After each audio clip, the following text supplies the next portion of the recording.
देखने की दुआ। सलाम दादी जान। वस्सलाम मेरे लाल। दादी जान, आपने आसना को कहानी सुनाई थी, वो मुझे बता रही थी। जाइए, मैं आपसे नाराज हूँ, आपने मुझे नहीं सुनाई।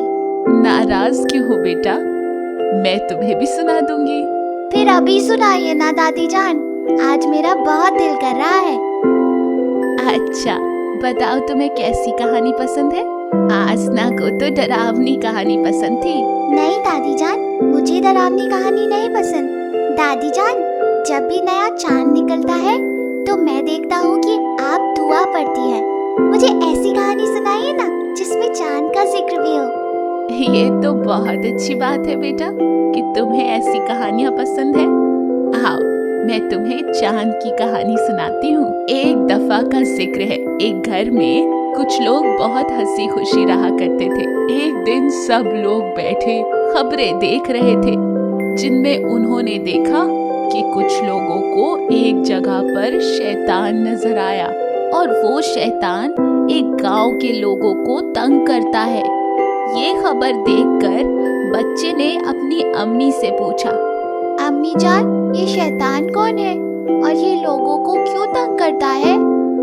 तो उसकी अम्मी ने बताया, बेटा शैतान पहले दोज़ख में हुआ करता था, फिर ये दुनिया में लोगों को तंग करने के लिए आ गया, और अब जब तक ये दुनिया कायम है ये लोगों को ऐसे ही तंग करता रहेगा। ये सुनकर बच्चा परेशान हो गया और उसने अपनी अम्मी से पूछा, अम्मी, क्या कभी ऐसा कोई वक्त नहीं आता कि जब ये शैतान इस दुनिया में ना हो? ये सुनकर उसकी अम्मी ने बताया, हाँ बेटा, रमजान के महीने में सब शैतानों को अल्लाह पाक कैद कर देता है, इसलिए रमजान बहुत बरकत वाला महीना है। इसलिए हम हमेशा रमजान के चांद को देखकर दुआ पढ़ते हैं।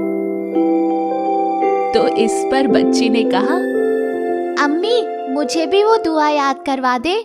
दुआ, अल्लाहुम्मा अहिल्लहु अलैना बिल-अम्नि वल-ईमान वस्सलामति वल-इस्लामी रब्बी व रब्बुका अल्लाह। ए अल्लाह, ये चांद निकाल हम पर अमन के साथ और ईमान के साथ और सलामती और इस्लाम के साथ। ए चांद मेरा और तेरा रब। कुछ दिनों के बाद रमजान के चांद को देखकर सबने चांद देखने की दुआ पढ़ी और सब लोग खुश थे। शैतान अब कैद हो चुका था। ये तो बहुत अच्छी कहानी है दादी जान, आज मैं बहुत खुश हूँ। अब मैं भी ये दुआ याद करूँगा।